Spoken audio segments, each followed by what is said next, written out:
அடுத்தபடியாக உங்களுடைய 8ஆம் இடம் என்று சொல்லக்கூடிய ரிஷபராசிக்கு உங்கள் ராசிநாதனே அதிபதியாக வருவதனால் இது ரொம்ப ரொம்ப ரொம்ப முக்கியமான தலைவிதி. துலாம் ராசி நேயர்களே, உங்களுடைய ஆயுள் காலத்தை நீங்கள் தீர்மானிக்க முடியும். இது தெய்வத்துடைய விதி. இது தெய்வம் உங்களுக்கு கொடுத்த சக்தி. உங்களுடைய ஆயுள் காலத்தை நீங்கள் தீர்மானிக்க முடியும். எப்படி சொல்றோம்? உங்கள் ராசிநாதனே உங்கள் ஆயுள் ஸ்தானத்துக்கு அதிபதியாக வருவதனால் நீங்கள் நினைத்த வருடங்களுக்கு வாழ முடியும். சராசரியாக துலாம் ராசியில் பிறந்தவர்கள் 65லேருந்து 75 வயசு ரொம்ப நார்மலாக வாழ முடியும். இதுக்கும் கம்மியாக நீங்கள் ஏதாவது வியாதிகளை டெவலப் பண்ணியிருக்கீங்க அப்படின்னா உங்களுடைய பிறப்பு ஜாதகத்தில் இருக்கக்கூடிய பாயிண்ட்ஸாக தான் இருக்கணுமே தவிர இயற்கையில் ஜென்ரல் பொதுவாக உங்களுக்கு வரக்கூடியதாக அந்த மாதிரியான விஷயங்களாக இருக்க முடியாது. அதற்கு அடுத்தபடியாக துலாம் ராசி நேயர்களுக்கு 9ஆம் இடம் என்று சொல்லக்கூடிய மிதுன ராசிக்கு புதன் பகவான் அதிபதியாக வரார். அவரே 12ஆம் விரயஸ்தானத்துக்கும் அதிபதியாக வந்து 12இல் உச்சம் பெறுகிறார். இது ரொம்ப முக்கியமான ஒரு இடம். துலாம் ராசி நேயர்களுக்கு எது கிடைத்தாலும் பணமோ பெயரோ புகழோ எந்த வழியில் வந்ததோ அதே வழியில் விரயமாகக்கூடிய வாய்ப்பு என்பது இருக்குன்னா நீங்கள் ஜாகிரதையாக இருக்கணும். வேகமாக வந்தால் நிற்காது, பொறுமையாக வந்தால் நீங்கள் அதை தக்க வச்சுக்கணும். பணம், பேர், புகழ், உறவுகள் எல்லாமே. இன்னொரு தலைவிதியை நான் சொல்ல போகிறேன். துலாம் ராசி நேயர்கள் யாராக இருந்தாலும் சரி, உங்கள் மனசுக்கு திருப்தி அடைகிற மாதிரி நல்லா எழுதி வச்சுங்க. உங்கள் மனசுக்கு திருப்தி அடைகிற மாதிரி ஒரு பெண்ணை நீங்கள் சந்திக்கவே முடியாது. பல தடவை நீங்கள் பல பெண்களை சந்தித்தாலும் இவங்க தான் வந்து என் மனசுக்கு நிம்மதியாக தரப்போகிறாங்க, இவங்க தான் என்னுடைய வாழ்க்கை துணை நீங்கள் நினைச்சாலும் ஒரு சில காலத்திற்கு பிறகு ஒரு 2-3 வருஷம் இல்லை 2 மாதம் 3 மாதம் கூட டக்குன்னு உங்களுக்கு அவங்களுடைய உண்மை ரூபம் தெரிய வரும்பொழுது உங்கள் மனம் மிகப்பெரிய அளவில் காயப்படும் என்பது உங்களுடைய தலைவிதி.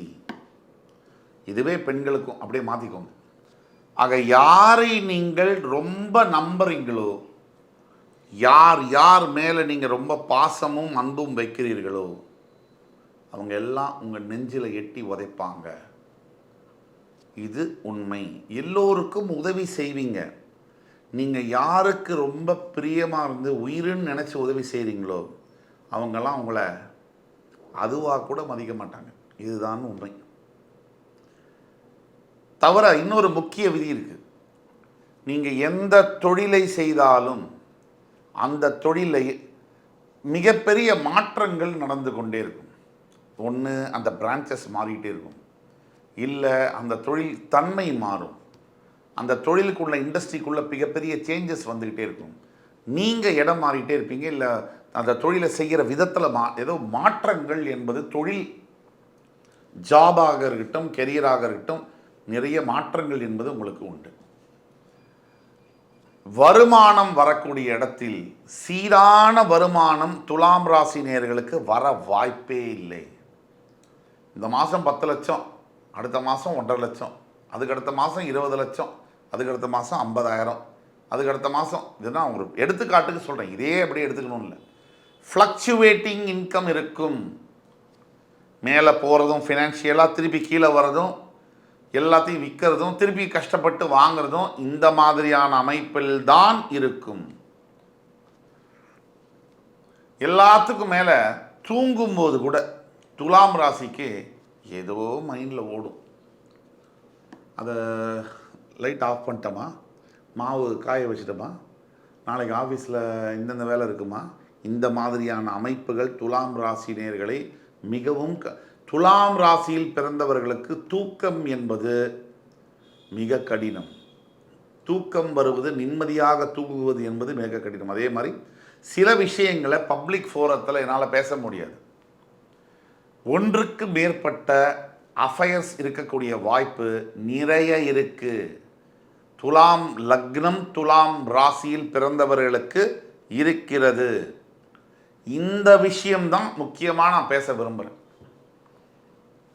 இது எப்படி ஆரம்பிக்கும் அப்படின்னா, தர்மத்திற்கு பேர் போனவர்கள் நீங்கள். உங்கள் ரத்தத்திலே தர்மம் இருக்கும். ராவணனுக்கும் ஹனுமாருக்கும் ஒரே வித்தியாசம்தான். பக்தி அப்படின்னு எடுத்தோம்னா 2 பேரையும் 2 தராசில் உட்கார வச்சா ராவணனோட தராசு தான் கீழே போகும், ஹனுமான் மேலே போயிடுவார். ராவணன் தான் வெயிட், பக்தி அதிகம். ஆனால் தர்மத்துடன் சேர்ந்த பக்தி அப்படின்னு பார்த்தோம்னா ஹனுமான் கீழே போவார், ராவணன் மேலே போயிடுவார். அதனால தான் ஹனுமான் ஜெயிக்கிறார். அந்த தர்மத்தை, அப்படிப்பட்ட தர்மம் தலை காக்கும் அப்படின்னு சொல்லக்கூடிய தர்மத்தை காப்பவர்கள், தர்மத்தின் தலைவர்களான துலாம் ராசி நேயர்களே, நல்லா புரிஞ்சுக்குங்க. இப்போ சொல்ல போகிற பாயிண்ட்டு ரொம்ப ரொம்ப முக்கியமான பாயிண்ட்டு. என்னை கோபிச்சுக்கிட்டாலும் சரி, நம்ம ஊரில் நிறைய புல்லுருவிகள், தற்குருவி எல்லா ஊர்லேயும் இருப்பாங்க. அந்த மாதிரி இந்த ஊர்லேயும் இருப்பாங்க. இந்த உடம்புலேயே இருக்குது.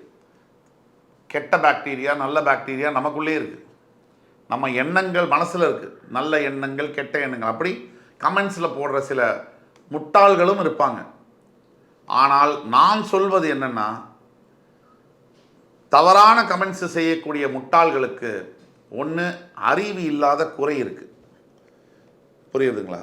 ஏன்னா எல்லாமே நெகட்டிவாக சொல்கிறீங்களே அப்படின்னு ஒரு கமெண்ட்ஸு, எல்லாமே பாசிட்டிவாக சொல்கிறீங்களே அப்படின்னு ஒரு கமெண்ட்ஸு. எங்களுக்கு ஒரே பிரச்சனையாக இருக்குது, நீங்கள் சொல்கிறது எதுவுமே நடக்கலை, எல்லாமே பாசிட்டிவாக சொல்கிறீங்க, எல்லாமே நெகட்டிவாக நடக்குது, எல்லாமே நெகட்டிவாக சொல்கிறீங்க, எல்லாமே பாசிட்டிவாக சொல்லுங்கள் அப்படின்னு. ஒட்டு மொத்தத்தில் எது எப்படி இருந்தாலும் இந்த உலகத்தில் போற்றுபவர்களும் இருப்பார்கள், தூற்றுபவர்களும் இருப்பார்கள். இவங்க இருந்துக்கிட்டே தான் இருப்பாங்க. நாம் நம்ம வேலையை மட்டும் செஞ்சுட்டு போகிறோம். இப்போது முக்கியமான விஷயம் நல்ல கூர்ந்து கவனிங்க. நீங்கள் பிறந்து வயசுக்கு வந்து உங்களுடைய வாழ்க்கையை நல்லபடியாக ஒரு வேலை வாங்கி கல்யாணம் பண்ணி குழந்தை பெற்று போயிட்டுருக்கு. கொஞ்சம் கூட உங்களுக்கு நிம்மதியாக இருக்க விடாத விஷயம் என்னென்னா, நல்லா எல்லாம் போயிட்டு இருக்கும் போது சடனாக ஒரு ரிலேஷன்ஷிப் வந்து வரும். அந்த ரிலேஷன்ஷிப் முதல்ல வரும்போது எக்ஸ்கியூஸ் மீ அப்படின்னு சொல்லிட்டு தான் உள்ளே வரும். அது உள்ளே வந்ததுக்கு பிறகு அது வந்து மெதுவாக அப்படியே வந்து உங்கள் சாம்ராஜ்யம் மாதிரி கால் மேலே கால் போட்டு உட்காந்து உங்கள் வாழ்க்கையவே தரமட்டமாக்கி நாசம் பண்ணிட்டு போயிடும். அசிங்கப்படுத்தி, அவமானப்படுத்தி, பணத்தெல்லாம் பிடுங்கி, டென்ஷன் பண்ணி, பிள்ளைங்கள்டேருந்து பிரித்து காலி பண்ணிடும். இதை நான் ஓப்பனாக வெளிப்படையாக சொல்கிறேன். எப்போவுமே துலாம் ராசிக்கு ஒரு டெம்டேஷன் என்பது இருக்கும்.